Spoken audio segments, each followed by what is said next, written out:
કૃષ્ણ નામ બોલતા જ તમારી અંદર એક વાવાઝોડું ચાલે છે. એવું વાવાઝોડું જે તમને તોડતું નથી પણ તમને જાગૃત કરે છે.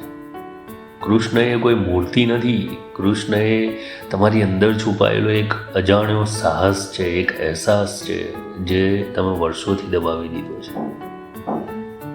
ક્યારેક બેસજો શાંત પળોમાં ને તમારા માઇન્ડને, તમારા મનને શાંત કરજો અને પછી એ અહેસાસ આવશે. ખાલી કરવું પડે એના માટે. કૃષ્ણ એ શક્તિ છે જે તમને કહે છે કે ભયને સ્પર્શ કર, તારો ભય તને ખાશે નહીં પણ તને મુક્ત કરશે. એ ભયને સ્પર્શ કર્યા પછી તમને એ ભયથી જ છુટકારો મળી જશે. કૃષ્ણ એ અવાજ છે જે તમારી અંદરના અંધકાર સાથે કહે છે કે તું છુપાઈ કેમ રહ્યો છે, હું તને પ્રકાશમાં લાવવામાં આવ્યો. કૃષ્ણ તમને શીખવે નહીં પણ કૃષ્ણ તમને ખોલે છે. તમે શીખો નહીં પણ તમે બદલાઈ જાઓ. કૃષ્ણ જ્યારે જીવનમાં આવે છે ને મિત્રો, તે તમારી દરેક કમજોરીને એક હથિયાર બનાવી દે.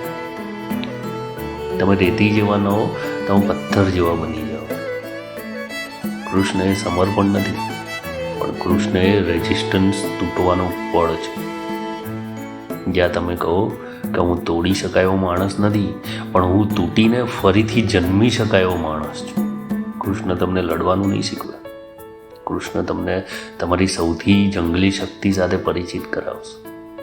એક એવી શક્તિ જે દુનિયા તમને વળગાડવા ઈચ્છે છે પણ કૃષ્ણ તમને ઊંચા કરવા આવે. કૃષ્ણ તમને સ્ટેબિલિટી નથી આપતા. કૃષ્ણ તમને સાચું જોખમ આપે છે અને આ જોખમ છે પોતાની સચ્ચાઈ સામે ઊભા રહી જવાની હિંમત. કૃષ્ણ એ સૌથી ઉજાસના દેવતા નથી.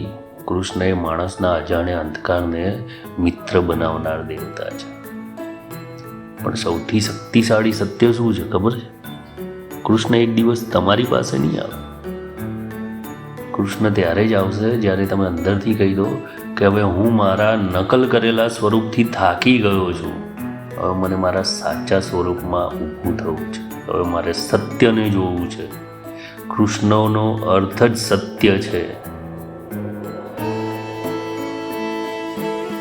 તમે પોતાની જાતને પૂછજો કે સત્ય શું છે. તમે સત્યને જોવાનું ટ્રાય કરજો. કારણ કે સત્ય એક એવી શક્તિ છે કે એનાથી બધી શક્તિઓ ઉજાગર થાય છે, એનાથી બધી શક્તિઓ જાગતી હોય છે. કૃષ્ણનો અર્થ એ છે કે પોતાની શક્તિને ઓળખવી, પોતાને જાગૃત કરવું અને પોતાને જીતવું. કૃષ્ણ બહાર નથી. કૃષ્ણ દરેકે દરેક પળમાં છે, દરેકે દરેક કણમાં છે. કૃષ્ણ એક ક્ષણે જન્મે છે જ્યારે તમે તમારા ફિયરને સીધી આંખે જુઓ છો. કૃષ્ણ તમને બચાવવા નહીં આવે. કૃષ્ણ ત્યારે જ આવશે જ્યારે તમે પોતાને ઊભા રાખો છો.